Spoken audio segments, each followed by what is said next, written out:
as Jack was saying there, the ADF chief David Johnston has made things uncomfortable for the Prime Minister by casting doubt on what the PM says he knew about Chinese live fire drills off the New South Wales coast. So further to this now, let's go to Canberra and bring in the Shadow Home Affairs Minister James Paterson, who was there at Senate estimates. So timings, not just timings, James, but advanced warnings or no notice, as Jack pointed out there, when the Prime Minister said there was, now hotly disputed. Is it just fair to say our security weakness has been exposed here and China are playing us off as mugs?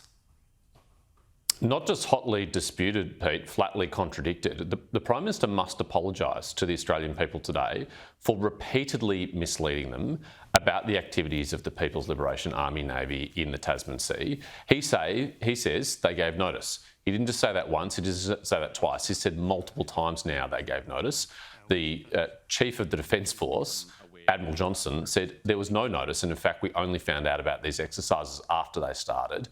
Secondly, the Prime Minister has said that notification arrived from our New Zealand colleagues at the New Zealand Defence Force and Virgin Australia at about the same time.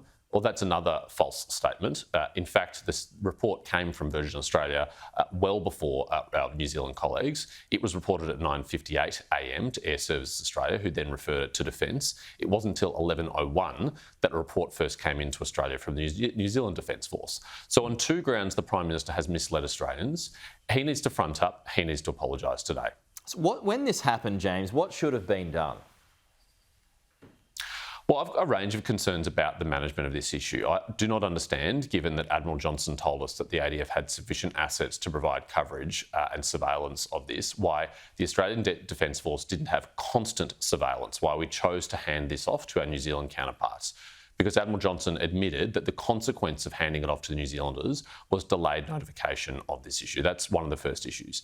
The second issue is the Prime Minister should have been much more upfront and honest with the Australian people. The third issue is he should have been much stronger in standing up for Australia and our men and women in uniform, objecting to the Chinese government over this issue rather than downplaying it as he has been.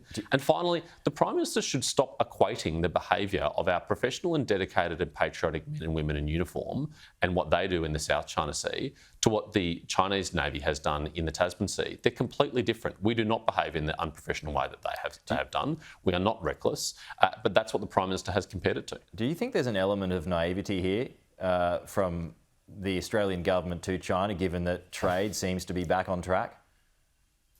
There really should be no naivety at all, Pete. I mean, maybe 5 years ago, but there's enough in the public domain, let alone the classified intelligence briefings that the Prime Minister regularly receives and I hope pays attention to. But based on his lack of attention to detail and understanding of this issue, perhaps that's the problem. Perhaps he doesn't read his briefings. Perhaps he doesn't pay attention.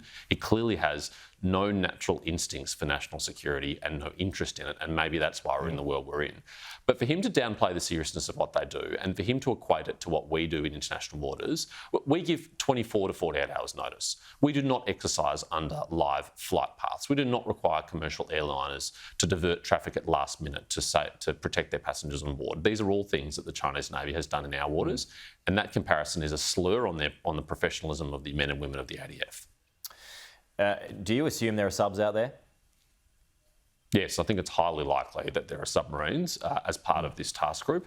I asked the ADF that yesterday. They weren't able to say. They don't know. They said that it is often the case that submarine accompanies these kind of task groups, but this is a very formidable, very capable task group, and I'd be surprised if they didn't have a nuclear submarine trailing them. Yeah, Mick Ryan's going to be joining us in the program next hour too to talk about this. Just one final note here, James, before you go, just on cost of living, these insurance premiums are going to rise again, but this is the biggest jump in 7 years since you were last in power. Some, including NIB, with a supersised raise on the way. They're playing catch-up after a number of caps. Could the Health Minister have done any more here?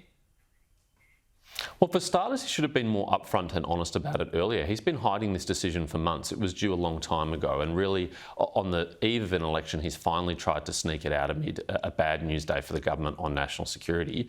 But I think Australians are going to notice when they get the premium increases from their insurers. As you say, it's the largest increase in 7 years. It is above the rate of inflation. Australian families were already struggling to hold on to their private health insurance with all of the other cost of living pressures they've faced on this government's watch. And the Albanese government has just made a decision to make it even worse. This is a seriously out of touch government. James, we'll leave it there. Thank you as always. We'll chat again soon.